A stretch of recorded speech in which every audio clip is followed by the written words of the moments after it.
everybody. Thank you very much for joining us on another oil stream brought to you by Boston Pizza. Whether you're listening on the podcast later on or you're listening live right now on TuneIn or iHeart or EdmontonSportsTalk.com or you are watching over on YouTube today, check out Boston Pizza because every day in January is past the Tuesday prices. Yeah. Which you cannot go wrong with. I saw a commercial last night while I was watching television, and I have to say, they looked absolutely delicious.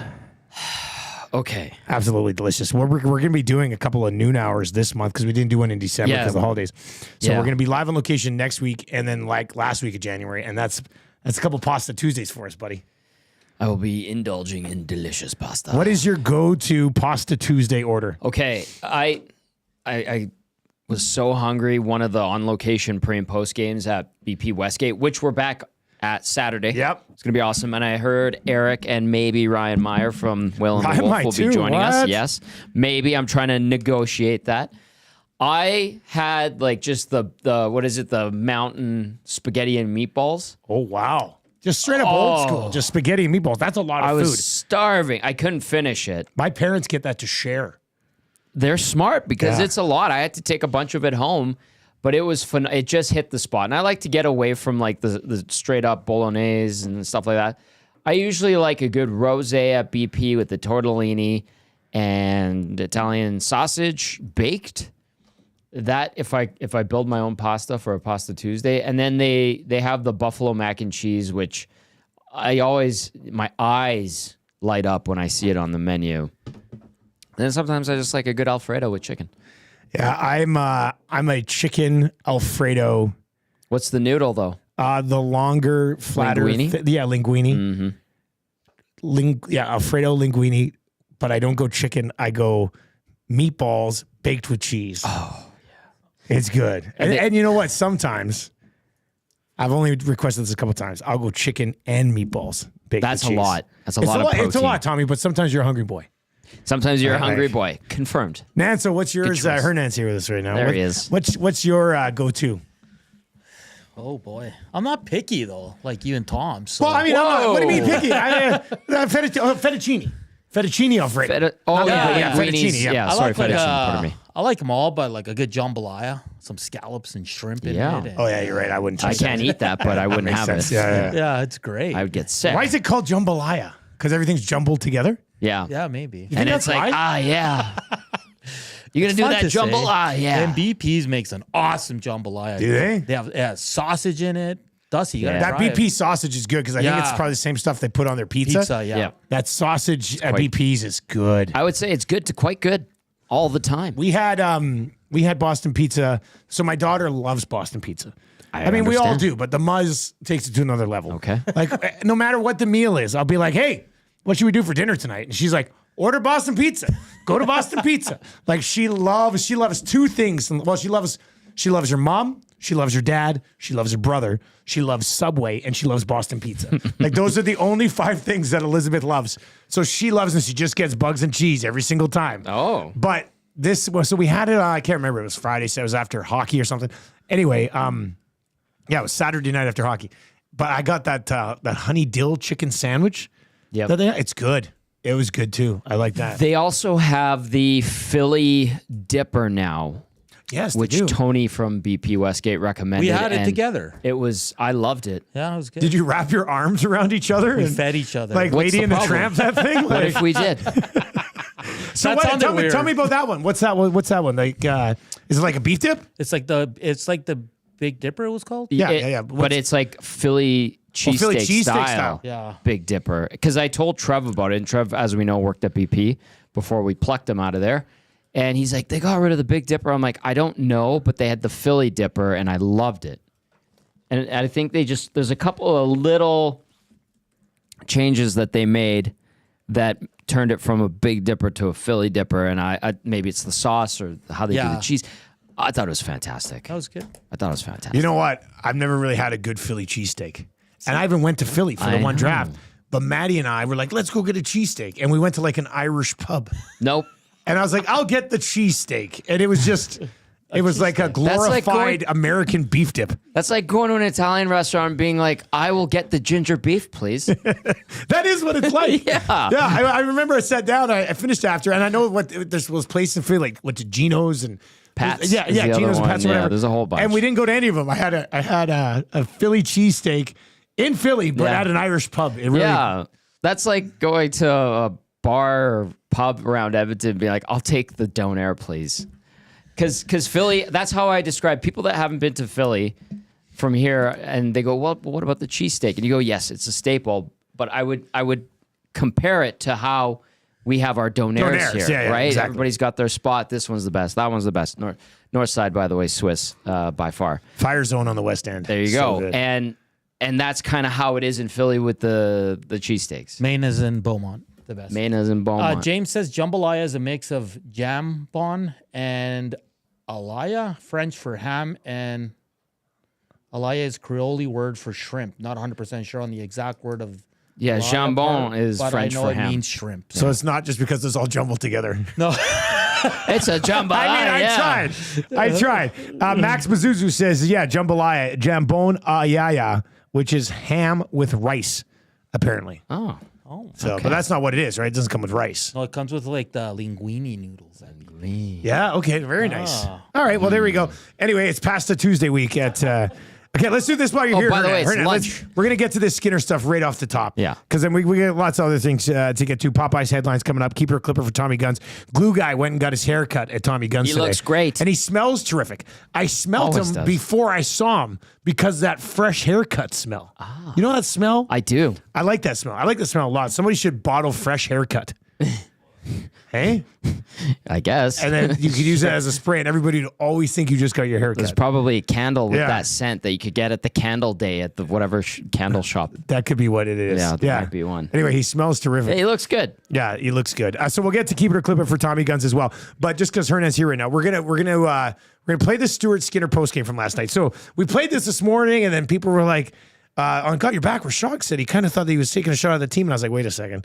I don't think he's taking a shot at his teammates here at all in any way. Okay. And then other people are like, I think he might be taking a shot at the league because, they haven't penalized sometimes. And I'm just like, I don't think... Just listen to this. Yeah, Watch let's listen this. to Stu. I don't think he's saying anything about anything. But let's listen to what Stuart Skinner had to his shutout last night. Shared a shutout with his buddy Cal. But here's what he had to say last night after the game. Your teammates did in front of you tonight. Oh, it was amazing. I think the way that we're defending has been very impressive. I mean, you can tell by just the amount of shots that we give up throughout the nights, but I think even when you see a team come in and get a lot of shots, we're still defending really, really well and keeping things to the outside and just battling. So, great team effort here tonight. It's hard to get wins in this building, so it feels good to get one. Just confirm me, it was a concussion spotter that pulled you out. Yeah, I believe so. I think they get a call from Toronto. TD warned me when we were on the ice. He asked me how I was feeling, and obviously all the protocol there that he's got to do, and he just said, I don't really have too much control, but if they call down and you got to come out, then it's what it is. So, they called down, and honestly, it's a smart call. He got me pretty good. Like, I think that's like the 5th hit I've got this year. So, he apologized after in the start of the second period, which was really nice of him to do. And it's NHL play and happens. There would be a brawl after something like that. Yeah. We've kind of passed those days. What does a goalie think of that? I mean, I don't. I can only speak for myself. I wasn't too worried about it. He's also 8 feet tall, so I wasn't expecting anybody to go fists with him. Stu, after that, what kind of tools do you have to be able to reset and go out in the second and make sure that you're ready to go?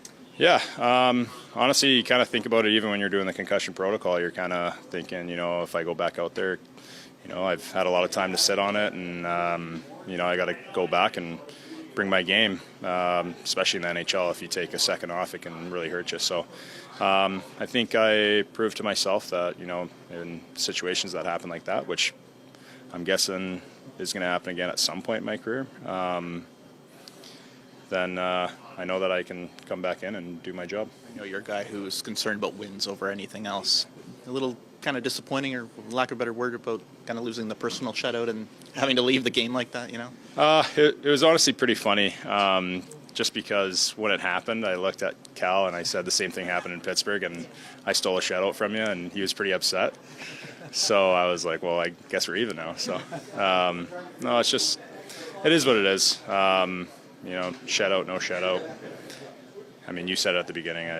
It's not that big of a deal at the end of the day. Same deal. He didn't make any saves, just like you did in Pittsburgh. Yeah, exactly. He made a nice pass to Davo, though, and then Doc said that we got to shut off the TV. I was a little disappointed, but... Once Adam finished his radio hit with the NHL Network, he came into the room and everyone was chanting Rico, Rico, Rico. Can you maybe talk about how important he is to this club, especially the night he had? Yeah, obviously great to see him put up some points, get a few goals here now. But honestly, I really love his game when he doesn't have the puck, when he's in the D zone, the way that he handles himself as a professional on and off the ice, the way that he is as a human being. I mean, it speaks volumes. So he's a massive piece on our team. He's an incredible human, like I said, and the way that he plays the game, he's a two-way forward, and you can really tell that he really cares. So he deserves all the credit that he gets. All right. First of all, nice to see Adam Henrique pot a couple. We'll talk about that line. Yeah, he did play well. In a second. So we just listened to, if you're on TuneIn or iHeart, EdmontonSportsTalk.com or podcast after the fact. And if you're listening to the Oilstream podcast, sub to all of our other Edmonton Sports Talk podcasts as well. So they're always right there on your fingertips. And if you're watching, you just watch this. I mean, I didn't think anything came from that Skinner. What were we looking for or listening for? Well, I'm going in blind here. Yeah. Well, no. This morning it was brought up that it had been suggested by others that he said he'd been hit 5 times this year. Yes. And he didn't expect anybody to go after Zadorov as like a message to the team that got to go after somebody when they hit him because he's been hit by 5 times. Now, some people were saying he was trying to send a message to the league because they hadn't called a penalty on some of the other ones. But some people thought he was like trying to send a message to his own team that they got to stand up when he, like, I didn't get anything from that. No. He said I've been hit 5 times this year and sort of smiled. Has been hit but he 5 smiled almost like, yeah, I'm tough, I can handle it type of thing. Like, and the times he has been hit, a couple of them have been instances where the guy, like Zadorov, not to the effect of Zadorov, but have plowed through the crease or brushed by him on the crease. And then there have been a couple where he's been venturing out and he's gotten clipped. There's been a penalty on one. There's been a non-call on another one. I think there was a couple that happened. But like, to the people that said maybe it's just like a hey to the league, that's the only one I might be able. I can't even buy into that really because it didn't seem like he was subtly sending anything there. He doesn't seem like the type of guy who would even think about operating that way. To his, you know what I mean? Like sending a subtle message to his team, not at all. I didn't pick up anything like that. I think it's a nothing burger. Yeah. I think he was just in a good mood and was having fun with it. That's how I would perceive that. I don't know. If you're trying to decipher some kind of coded message in there somewhere, that was the text of the day on the Nielson show today. I think you've lost the plot. If you listen to Stuart Skinner backwards, he reveals the location of the CFL schedule. That's brilliant. Which was really good. Hampton Steve, I think, won that A&W text of the day today. All right, your reaction to it, though, obviously, if you're listening on TuneIn or iHeart, or at EdmontonSportsTalk.com, 780-218-9999, 780-218-9999. Do you read anything into that? And, of course, over on the Nasty Chat as well. Let's get to a couple of these. And there's a few different things in here. Tango says he didn't expect anyone to go after him because this team is so soft. And KB says, if you look at the clip, Bouchard went right after Zadorov to check that he was okay. Which, I mean, that's a funny message. I think that's pretty funny. Dusty, we talked about it last night. I was watching the post-game show last night. Like, what did you think about it? Like, my instinct and how I grew up, understand the game, like to see the game is barbaric to some. Well, that's because the game's changed in 20 years. It has, and we hear it from Cass, Belzy, and Gager a lot. And it's valid. It really has. My instinct in that instance was who's going over there to do something to Zadorov. And listen, man, I like Skinner said there, like the guy's a giant. That's a tough guy to start throwing knuckles with. But like to go over, like give him a quick shot and be like, that's not okay. And he was already down on the ice, wasn't he? Yeah, I know. Like but you Bouchard need to could have gone over and just pushed his shoulder and be like, hey, like don't ragdolled do him that. by the collar. Like nothing anything was probably going to happen. Anything. He's going to get up. If he gets up, he's laughing at every one of those guys on the ice because he's bigger, meaner, and stronger than all of them. Yeah. But it's the principle of it. However, now that was my instinct. Now, however, like you said, the game has changed, and basically that doesn't happen anymore. And then, we had people commenting last night saying, well, that's where Josh Brown was supposed to come in. And I agree. But how many minutes were Brown and Zadorov out there together? Louis said it on the broadcast that Brown went over and gave Zadorov a tap, probably like a, hey, heads up, I'm coming for you. And then, again, there's so few instances in that game where there was that opportunity. And on top of that, if you're the Oilers, you're looking to get a win in Boston. Boston, despite having their struggles and being on a losing streak like they're winless in 4 heading into that game, they have a decent home record. So Stu, when he says it's a tough building to get a win in, he's not lying.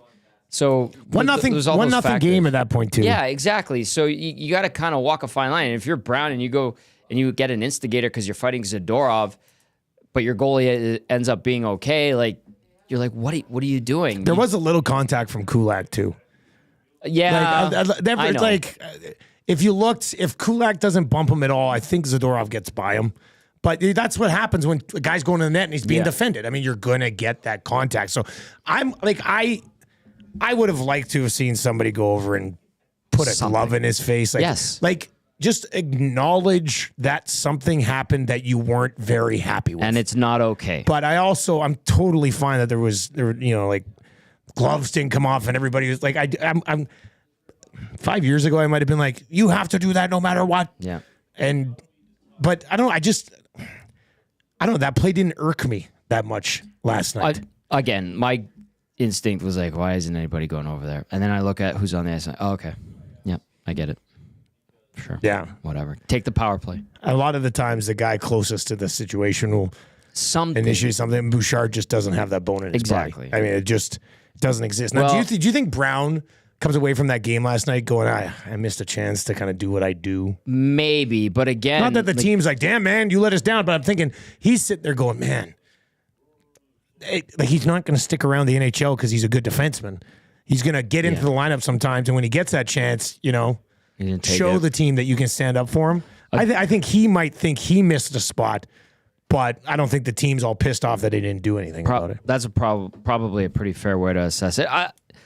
I look at him and like at least if his teammates saw him go over to Zadorov and say, hey, by the way, if we get a chance, you and me, and you need to answer to this, I feel like nowadays the guys would be like, okay, well, that's what he's kind of here for.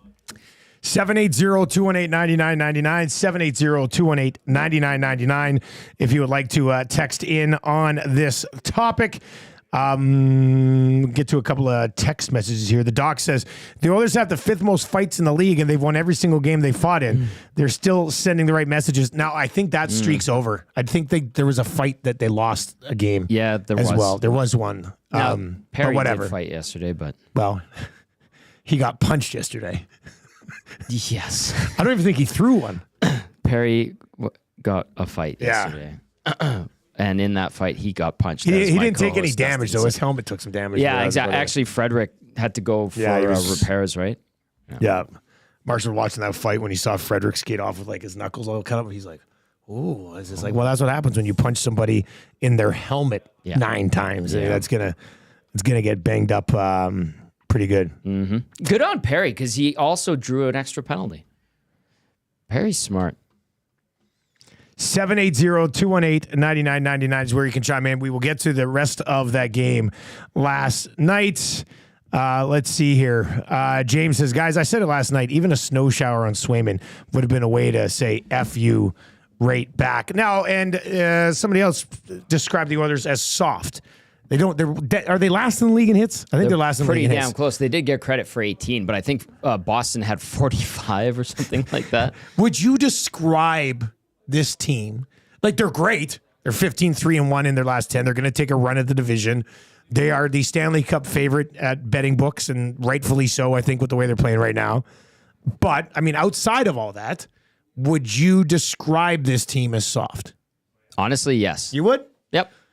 I'm close to it. I'm not going to disagree with you. I don't want to, and I don't think it matters as much in this day and age. That's what I mean. Like, League. they're definitely soft from teams that we used to. Yeah, but like, yeah. Are they soft for today's game? I'm not. Yes. Yeah, they are. I think so. Does it affect them that much and have a profound impact? Not really, because they're generally healthy. They're winning games, and they're one of the top teams in the league. So it's soft, but it has minimal negative impact on them to this point. Yeah, the hits, by the way, were 45-18. I'm looking at the game stats right now. I was right. Well, when you have the puck all the time, the other team's going to be hitting. That's you, right? the perfect game, I've been they're told. They're still working towards Dallas Aiken's perfect game of 0 hits. Well, you got the puck all the time. That's the perfect game. All right, Dusty says, nasty cross-check to the ribs would have been sufficient. Eerily similar to the Canucks playoffs to McDavid, minus the cross-check to the face. Target on defense, good Branson forward, Scott Lawton.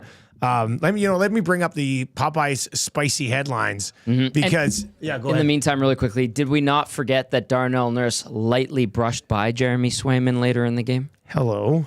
Thank you. Hello. Hello. Message sent. Message sent. So the Popeyes spicy headlines brought to you by Popeyes, Louisiana Kitchen. We're sitting in the morning show studio here, Louisiana Kitchen studio. If you were looking for some lunch today, may I suggest the Popeyes chicken sandwich? It's crispy yet insanely soft. I honestly don't know how they bring it all together like that. It's delicious. If you haven't tried it yet, when people don't try it, when they finally go try it, they text in and they go, my God, Nielson, you were right. It is absolutely delicious. Good portion, too. Today on our show, Jamie McLennan, when he joined us for Pro-Am Sports just after 7 o'clock, he goes, don't radio me on this.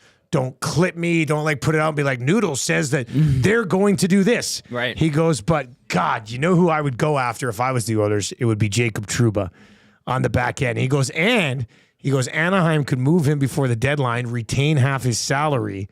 So you get Trouba at $4 million for this year and next. He'd have to waive to come to Canada. Yeah. And you get him for this year and next year. And it would be a pretty penny. I don't know what you have to give up to get Trouba at half price, but it seems impossible. Yeah. But I can see, he's a mean dude. He's the right type of guy they need. Guy you'd slot in next to Darnell Nurse on the right side. And Low Tide loved and actually did have some legs a couple years ago, Radko Gudas. That type of jerk who could play a regular shift, not hurt you in your own zone, and is just an absolute pain physically for the opposition. Not going to happen. Impossible, though, right?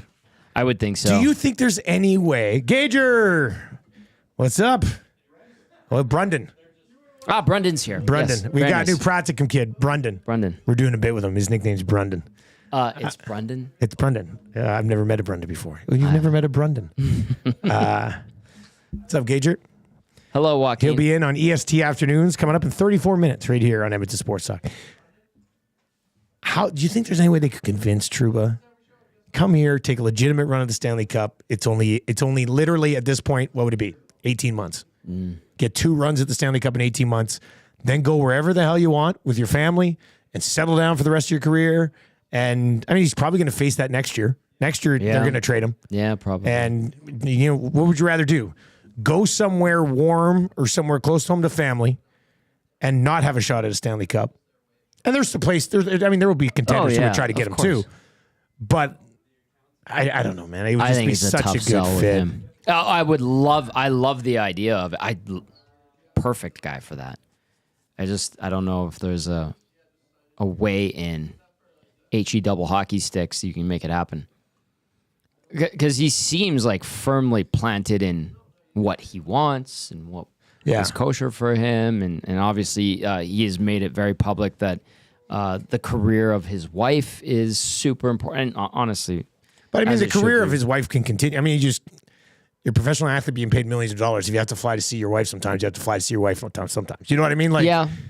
People who make a hell of a lot less money are further away from their family than Jacob Trouba, who's a millionaire and his wife does very well. You know, He's a doctor. I don't feel sorry in any way for Trouba having to be gone from his family. I'm no, sorry. neither do I. Yeah. But just listening, and if we're reading into stuff, Yeah. if that's the theme of today's show. That's one where I'm like, well, I'd read into he probably doesn't want to come back to Canada, even though he would have a wonderful chance. So you just ride it out in Anaheim, which is nowhere near your wife either. Right. You ride it out in Anaheim and be garbage for a year and a half, or take a run at a Stanley Cup for a year and a half if you're going to be away from home anyway. But that's where it comes down to each guy's priorities in their career and their life. Like, and sorry, American guys, but a Stanley Cup and the prestige of winning it generally doesn't hold the same meaning, clout, and all of that in the heart of American players than it does to Canadian players. Like, it really doesn't. Well, I don't know if you could say all. I like all dude, of them. All of them, though. Not Like, all of them. No, I'm saying generally. generally. It's like, well, I could make, what's he making? $8 million right now? He does very well. He's making $8 million. He can go surfing. He can go golfing. He can do whatever the hell he wants, and nobody's going to bother him in Anaheim. And he can coast until he gets his next fat contract, because it's going to be his last big one. Or he can go into an absolute, insane market that he's left already once and have a chance at a Stanley Cup. Not the best chance, but a pretty good one. I feel like, again, since we're reading into little things like that today, he would probably be like, I like surfing. I like the beach. I like warm weather. Although it is beautiful out today. It is nice today. It Send is him a video tremendous. today. Look at all the melt. Yeah. Library Pat says Bouchard to Zadorov. Please leave our goalie alone. Which is Great reference. that's a great Marshall Bokeith Nielsen reference. That being said, Marshall at least put body on the guy. Touche. Old man Bouchard won't do anything on the ice but cross his lawn and all breaks and when all hell breaks loose when somebody crosses the line. Rob from the bridge. What do you think the number is on Bouchard right now? Money wise, Yeah. I Like if they signed the contract today, what do you think it is? unfortunately it's probably around 10. Really? Yes. And I know, like, the common That's still too thought high for is me. that every time he has a bad game, his price goes down. Apparently, the ask is going to be around 11 plus per. And I go, I remember talking. Well, to me, that's a last year ask. It should be a last not year a this year ask. I know, and I get it. But when I brought up these very same points, I was told, yes, correct. However, with the cap going up, it's supposed to go up a good chunk. All of these pending free agents, when they look at their teams and the cap situation, they kind of in their minds and their agents specifically kind of claim, well, I should be getting about 2 or 3 mil of the 6 mil that's going up. And that seems to be the thought here. And I was like, oh, selfish, but you got to do it. That's how the game works now. So I'm telling you what I've been told. The ask is probably going to be 11 plus per because of where the cap's going. If the ask is 11 plus per, what do I think he's worth? Yeah. 9. Where do you think the Oilers start at? If he's starting at 11 and a half. I'd 11 try. plus. I'd aim low. I'd go. All right, not Darnell's contract. No, I'd offer him 8. I If he's honestly, if he's I wanna coming in play at a hardball, last then year yes. number, then I'm coming in at I would 100% be like, hey, here's 8. Yeah. And that, like, if that number is disrespectful to Bouchard and it causes a big stir, well, then suck Play it up. better. Suck it up. Be better at the start of the year. Every year. Being an $8 million defenseman is still very good in the National Hockey League. There's Like, better defensemen than Evan Bouchard that are making $8 million a year. to me, the number right now probably comes in around 9-ish. That's easier to deal with. Yeah. And I agree with it. But when I was told 11 plus will probably be the expected ask, I was like, you are out of your mind. Well, this is how negotiations work, right? I know. Well, I would like 11 million a year, Start please. somewhere. Tommy, no. Shoot. I tried. I think we'd all like that type of money, but likely I tried. not going to happen. Let's see here. Dusty says 8x5 and see if he can learn to play defense. I like that, but it's just like, again, you got to remember the market too. GS on the nasty chat says trade him. Ekholm can run the PP. Yeah, Ekholm has way more power play goals than him this year. Ekholm's also 35. Think about though when Bouchard does have his off night. Like there was a couple turnovers last night that were great. Yeah. But think about those if he's making $9 million. Like how you know how it is in this market. We watched like look it at with Darnell Darnell. Nurse. Like that's oh man, that is going to be a fascinating discussion as we work our way through the offseason. And I think, like, I had to have my perspective shifted to like, okay, imagine it from a player and agent point of view, where they're looking at how the money should be distributed, where the influx of cap space is coming from, and the increase, and how do they get that chunk of the pie? Because they're all being aggressive. It's like Hungry Hippos, but with millions of dollars.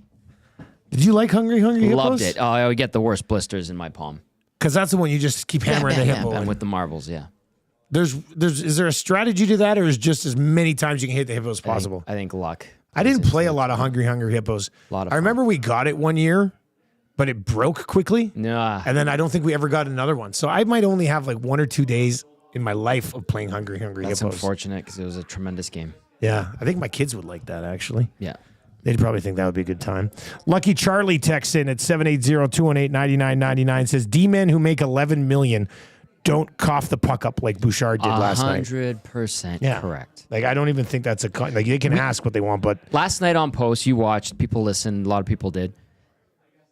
We praised the Oilers for playing a really damn good game. All around. But, you know, you also want to be like, okay, let's take off the glasses. what did they nitpick on last night? Well, Bouchard's name came up. A couple of those, poor plays. Yeah. And it's just like, no, that's fair. Well, guys That's can fair. have off games even when the team plays great. Absolutely. Right? Which now, is I thought he was okay, but he's kind of fallen under the spotlight because he's got the contract coming up. He's not playing like he did last year. He had a slow start, and that's all valid. So he's kind of under the radar of everybody. Not under the radar, on the radar of everybody. I should use that term correctly. I get it. 780-218-9999. As for the rest of the game, Tommy, Henrique, Skinner, and Hyman, what do you think of the line? Very good. The three of them connected on the second Henrique goal. They kind of did what we expected them to do. 3 veteran guys, favorable matchups. They got favorable D pairings to go up against most of the night, and they converted. Listen, Henrique on the first goal, he in particular, generally centermen do drive their lines. And we can all acknowledge that. They don't always drive the line, but most of the time they do. And Henrique started that first goal. He made a smart play. He did like a fake juke out on the D-man and then got the puck down low to Perry. Then he slipped into the slot, find the soft spot. Perry finds him. Bam! Top shelf. Great shot. And then the second one, I like what he said about Warren Reichel telling him to shoot rolling pucks. Great shot and great play by that third line. Jeff Skinner had a good game. Hyman's just fine wherever you put him. He's only had 3 games of the 15 since he's been back from injury where he hasn't registered a point. That's good. And that's been on a bunch of different lines. That line came through last night, and it was good to see Dev scoring. And let's see if it has every reason to be able to continue it tomorrow night in Pittsburgh. I liked it. Yeah, no, I thought it was more effective than I thought it was going to be. Totally. So I think that's anything else from last night's game. What else popped up in the Draisaitl's point streak? Ended. Yeah, he had a kind of quiet, but they had some looks. Yeah. McDavid's goal, really good play. It was the Advantage Sports Medicine and Physiotherapy turning point of the game. The Zaka save by Skinner. Yeah. And then the Nugent-Hopkins interception, great pass to McDavid. Perfect feed. That was a great sequence. I think except for the the Oilers win that game no matter what. But that was the biggest moment of the hockey game. Yeah, You know, 'cause it like made even it if it was 1-1, I still think they ended up winning the game. But that kind of sealed it away, I thought, at that point. Yeah, the save to the interception to the pass to the goal, that was a great sequence. Now, how they got that breakaway, not a great sequence because they were on the power play. But that was a very thorough game for the Oilers for the most part. I thought they played well. They're playing good, and they continue to kind of build and they're clicking. It feels like I like it. It was good. Lots to like in oil country right now. Daniel Sprong is on waivers. So far this year, 3 points in 9 games with the Canucks, 2 points in 10 games with the Kraken. Last year, 18 goals and 43 points with the Wings, and the year before that, 21 goals and 46 points with the Kraken. He's 9.75 for the. Well, who would you rather have right now, Kapanen or Sprong, with the way Kapanen's been playing? People have talked about Sprong for a long time. Oh, I know. And when he was scratched last weekend in Seattle, I was like, oh, that's not good, because they went out and got him back, right? Yeah, they brought him back because that's where he had the best season of his career. And that was only a couple of years ago. And he had a couple of decent. Is he only 9.75? What's Kapanen making? I'm looking up what Sprong's making here because I've seen 2 different things. I just want to confirm this. He'll get claimed by somebody, I would think. I would think so. But he's bounced around a lot in his career. He has. Okay. That makes me. It's Yeah, like, why? 9.75 and then a UFA. So. Why does he bounce around so much in his career? And that's after a couple of decent years offensively. I would be like, is it his defensive game? Do you want another Jeff Skinner? If that is the case. Well, where are you at on Kapanen right now? I think he's fit in really nicely. Yeah. Honestly. So if it were up to Skinner or Sprong, Sprong has produced more recently than Kapanen, yeah, for sure. No denying that. But who gives you more right now? And I think Kapanen has kind of found a bit of a rhythm with his team. He's been up and down in the lineup. He's been a great bargain pickup. I'd probably just stick with what's working. It's kind of working. You got a good thing going right now. Yeah, I mean, when you've won 15 of your last 19 games, there's really no reason to sort of dabble in the waiver wire, I wouldn't think. But let's get to some of the reactions. Rip City Step says, I know Hernan will want the Oilers to grab Sprong. Why Hernan? Hernan, do you love Sprong, or is this some sort of waiver joke? Daniel Sprong's on waivers. Do you love waiver jokes, or somebody's just like, I know Hernan's going to want them to claim him? Rip City Step called you out. Gager likes Sprong. Interesting. EST Afternoons coming up in 20 minutes with Hernan Salas and Joaquin Gage. Statue Boss Production says Sprong has bounced around so many times, it's odd for a guy as cheap and productive as he is. And James says Sprong would be roasted in Edmonton, just no desire to play with any intensity regarding defense. And Chris says, Kapanen has nice wheels, kind of fills out the McLeod exit with his speed. So that's a good point. I don't know. I wouldn't rock the boat too much. Interesting though, and like he's always been known for his scoring ability, and he has. I think that might be why he bounces around, is because they bring him in and think, oh, it's going to click here. Oh, it doesn't click here offensively. We're not going to fit him anywhere else. See you later on to the next one. Except for the 2 years when he went back-to-back 43 and 46-point seasons. Yeah.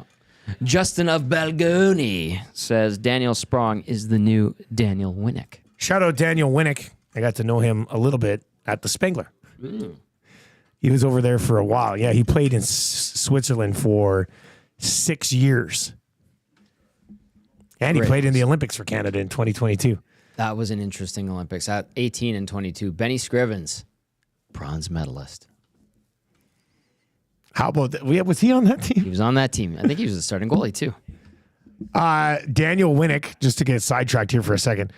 3 years with the Coyotes, 2 years with the Avs, then to the Sharks, 2 years with the Ducks, then to the Leafs, then to the Penguins, then back to the Leafs, then to the Capitals for 2 years, then to the Wild, then to Geneva Serviette. And that's where he was for 6 years. Put up good numbers over there. Super, super nice guy. Last year at the Spengler, his knee was banged up, so he couldn't play, but they still brought him around. So that's nice. X-Ray J says, McCabe just threw down in defense of his goalie. I understand nobody on the ice had the intestinal fortitude to do anything in the moment. Josh Brown played 8+ minutes after Stu incident. I know. You know what happened to McCabe, though, right? He's out. He got hurt while standing up for his goalie. So, I mean, I just didn't think it was a blatant running of the goalie. Zadorov had the puck, was trying to take it to the net, got bumped a bit by Kulak. I think he did nothing to stop himself from bumping into Stu. When you got a body that big, though, it's not easy to move it around. Like, I wouldn't know. Yeah, I'm an average-sized man. That's a lot of weight coming at you. I know. I was surprised Skinner was okay, to be honest with you. Took a pretty good bump. And he admitted it. If we want to read into it, I'm kidding. I still don't understand. So, like, I had nobody on the post-game show texting in being like, I think Skinner's sending a shot to the league, to his teammates. I still don't get that. Like, I heard nothing of the sort. It's just it's too weird to read into that. Okay. So I'm not crazy. I'm like, did I miss something? They're cruising. Yeah. Skinner's not the type of guy who would do that. There was no reason to do that. End of story. I mean, simple. I'll let it go. Simple as that, I would think. All right, let's get to Keep It or Clip It for Tommy Guns, where you can look just as good as Glue Guy by going and checking out Tommy Guns. And he looks good today. Looks pretty sharp. Went and got a little haircut this morning at Tommy Guns and maintaining what he's got left there. I'm not saying anything. Well, I just don't know, like, I'm going to whisper this. When it's thinning a bit, do you take less off the top or do you still get your regular haircut? I don't know. I'm not too sure. I haven't had to. I'd probably find a flight to Turkey. Yeah, that's where they do the different. Bieber did it, apparently. Bieber? I guess so. Bieber was going bald? I don't know. What? People have been telling me. I didn't even know that. Anyway, at Tommy Gunn's Original Barbershop, they believe in a great haircut, and it's more than just a quick in and out. It's about the whole experience. That's why they follow the code. What is this, the National Hockey League in 2003? Oh. They follow the code, a commitment to deliver the best barbershop experience every time you visit. From check-in to the finishing touch, every step is crafted with care. No appointments needed. Just walk in, relax, and they'll take it from there. Glue Guy, come show everybody your haircut. Because we're talking about Tommy Guns right now. It does look sharp. Just get your head right in there. Look at that. That does look nice. Thank you, Matthew. It does look very nice. Scalp massage on the way in. Scalp massage? Wait, scalp massage on the way in and the way out? Yeah, you get one on the way in. Now, from the same person, or do they have somebody separately giving scalp massages? Jenna M. Really? That's the girl. Yeah. And then she cuts your hair. And then she gives you scalp massage. And then she shaves she does a flat blade on the neck with hot towel and neck rub after. So 2 scalp massages and a neck rub under $50. And a hot towel. Under $50? Yeah, man. And a hot towel. Not including tip. I tip well. Yeah. Did you worry that competitors are going to come in and slice your throat with the hot blade, with the hot knife? I was looking. That's my thing. I always think they got mirrors. I'd want to go out that way. They got mirrors everywhere. Murdered in a barber chair by an enemy. Yeah. That's the it was in Sherwood Park, so you know. Is Sherwood Park rough? Competitors there. It's a rough place, baby. Oh boy. Slice the neck of the Glue Guy. Anyway, looking good. The best, like Jay was saying, is the neck. Yeah. And then you get the hot towel and the shoulder rub massage. There's something about like after a fresh neck shaving, yeah, and you rub it back there. And you're just yeah. Like, it's like Marshall on his little sides here. Yeah. There's like little hairs, and I always grab his face and I just go, growing a beard, eh? And he goes, Daddy, I don't have a beard. Not yet, Daddy. But he's going to have a beard one day. Yes, he will. Chantal, I always make her do the neck with the straight razor, and she gets mad at me. Really? She's like, you're making me waste the blade. I'm like, you do my neck, please and thank you. I got to read this one from Duck Dad over the Nasty Chat. Gregor wearing a mustache working at Tommy Guns, slicing Jay's neck. That is That would be funny. Maybe that's pretty funny, though. I like that one. All right, let's get to Keep It or Clip It here. Okay. I was going to ask about the Oilers being soft. You already answered that, so you would have kept that one. Okay. Yeah. McDavid's season has just been okay. Keep it or clip it. Oh, clip it. I heard you talking about it on the morning show. It's definitely not a disappointment. That's why I asked it just okay. On pace for 118, right? 118 and 79 because he missed 3 games, right? Yeah. I think, to his standards. It is just okay by his standards, right? Yeah, but it is still phenomenal, and he shows up at the right times. And so the question was, what is it? McDavid's season has just been okay. Clip it. I mean, if he was having an 85-point season, I'd keep it. Well, I mean, McDavid having an 85-point season is awful. Yeah. That's not just okay. I know, but I'm like being nice about McDavid, this. the odds makers had McDavid somewhere between like 135 and 155 points. He's on pace for 118. You know what's crazy is he could still crank it up to 130. Which he still could. Yeah. Which I think he's capable of. So I'm not Yeah. saying that that's not bad. But I would describe his offensive output this year as just okay by his standards. Sure. And he So I'd keep just it. had 12 or 13 game point streak snapped, and he went 2 games without a point. First time ever they won both games in the history of the franchise with him in the lineup. I think I'll clip that. We are too trusting here at the office to cookies that are dropped off. Oh, keep it. They're delicious. Thank you, Pat. But are we too trusting? Because you never know. So you're saying if you want to poison us? Yes. Like somebody could come in here, anything you drop off, it's food. Somebody's going to be like, oh, I'll have that. Like I sometimes think we're a little too trusting. We have great listeners and viewers. I know, but you did try to kill Reed with a cookie that was dropped off by That is allegedly. So not allegedly. That's confirmed. It's a controversy. Okay, how about this? We now have Brundon. Yeah, Brendan, the new Brundon practicum. will now sample all treats Jeez. brought in. I love that call to Nate being like, listen, Brundon's dead. He tried one of sweet old Mary's cookies. Oh, and Mary's cookies are great. And he's dead now. So Their baking is phenomenal. And Pat, all I can thank you say so much at for this those point cookies. is send us another practicum. And then you know what they go? Who the hell's Brundon? Yeah. We didn't send you guys a Brundon. Oh, well, I'm not sure what his name is. That guy. Yeah. The kid you sent here, he's dead. Oh, Brendan. Yeah. Good news is all of our current staff members are still alive. That's right. No lawsuit. The Oilers will not catch the Golden Knights. Keep it or clip it. I'm going to clip that. I think they. You think they track him down? I think so. I think it's more, well, a combination. Edmonton continues to play well. What do they got for head-to-heads left? 2 more, I think. 2 more? Mm-hmm. That's big. And Vegas always catches a little snag mid-season. Last year, I think it was in December. This year, they haven't had that yet. They've been missing super some guys that were consistent. still winning. They're a well-built machine. I think the Oilers have a chance of catching them. They're right there, especially if you win those head-to-heads. I mean, you have to win the head-to-heads. Mm-hmm. I think if you're going to track down Vegas, you're going to have to take care of business in the head-to-head so far. So I'm just looking. So Eichel's got 53 points in 40 games. He's having a nice year. Mm-hmm. I think Hurdle's playing well too. Hurdle's got 26 and 40. Barbashev's got 30. Yeah. Theodore's got 33. Mark Stone, man. Stone's having a good year, isn't he? Stone's got 35 points in 26 games. Yeah. What the hell?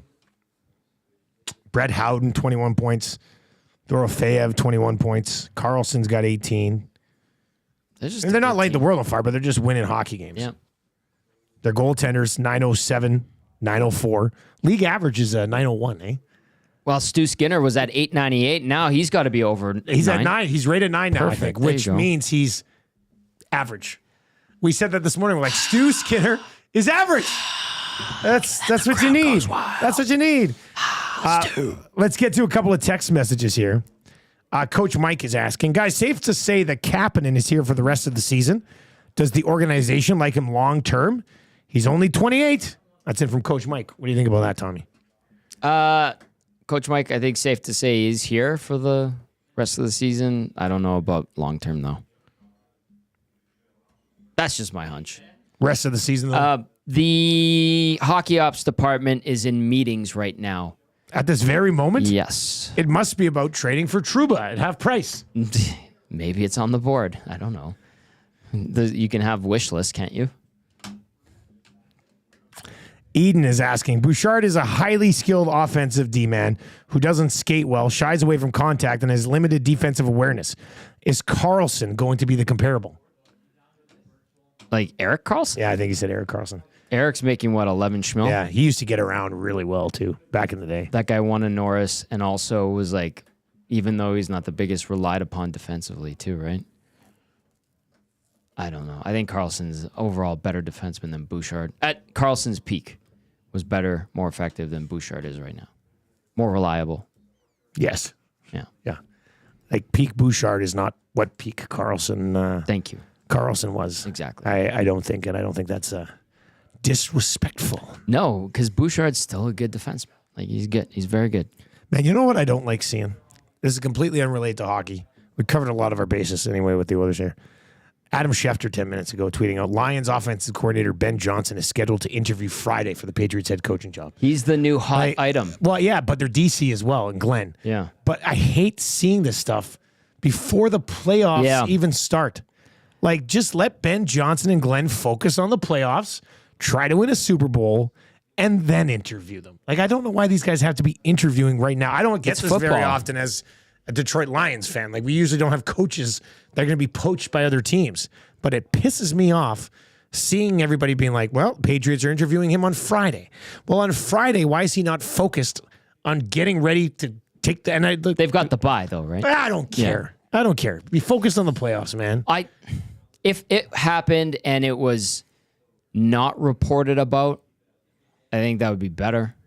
It probably put a lot of Lions fans at ease. Why can't we wait 3 weeks? I agree with you. And I just don't understand why they allow this. It's one of the weird nuances of football. Like, I kind of don't get it, but that's how it's always kind of been, right? We were talking about it on the Hangout today, even like a minor league feeder system. You know, do you turn the USFL? I was listening to a bit of that, yeah. And the NFL, it just doesn't work that way. Football in general doesn't work that way. No. It angers me. I didn't want to be angry heading into the afternoon. I don't want you to be angry. I want you to be a happy boy. I usually am. Yeah. But Adam Schefter's pissing me off right now. Block him. Whatever. Crosby, McDavid. Yep. That'll be fun. I feel like it should be a similar game to what we saw last night. I expected. I said I think they're going to win each of the next 2 games by 2 goals or more. They're playing that well right now. Yeah, they should. I don't know why. Like last week when Maddie was filling in for you on this show, I said there's something about the Pitt game that I'm leery of. I thought they'd get by Boston. They did very convincingly. I'm not worried about Chicago. Chicago's a mess. But Pitt, for some reason, I looked at him like, does Pitt snap the streak that the Oilers have against them? And what is that streak at right now? I can double check it, but I think Edmonton's been quite successful versus the They've Penguins. been playing pretty well, haven't they? Yeah. I'll look it up right meow. So I don't know. I just I'm like, something in my gut tells me if there's going to be a problem, it's going to be that game. I mean, against Pittsburgh more so than Chicago. I would 100% agree with you on that one. Edmonton has won 1, 2, 3, 4, 5, 6, 7 straight versus Pittsburgh. They have not lost to the Penguins since February 13th, 2019. Well, you know what? December 20th, 2019. You know what they say? Nobody beats Sidney Crosby 8 times in a row. Yeah. Keep that in mind. I heard that's on a wall somewhere. Keep that in mind. Yeah. Sidney Crosby does not lose to the same team 8 times in a row. That's notable. All right, that's going to do it for the Oil Stream today. Brought to you by Boston Pizza, where it is Pasta Tuesday for the entire month of January. Ew. I don't know how they do this stuff. It's pretty phenomenal. They're very good. EST Afternoons is coming up. Hernan Salas, Joaquin Gage breaking down a shared shutout by the Edmonton Oilers netminders. For Tommy Gazzola, I'm Dustin Nielson. I'll talk to you tomorrow morning, 6 o'clock on The Nielsen Show.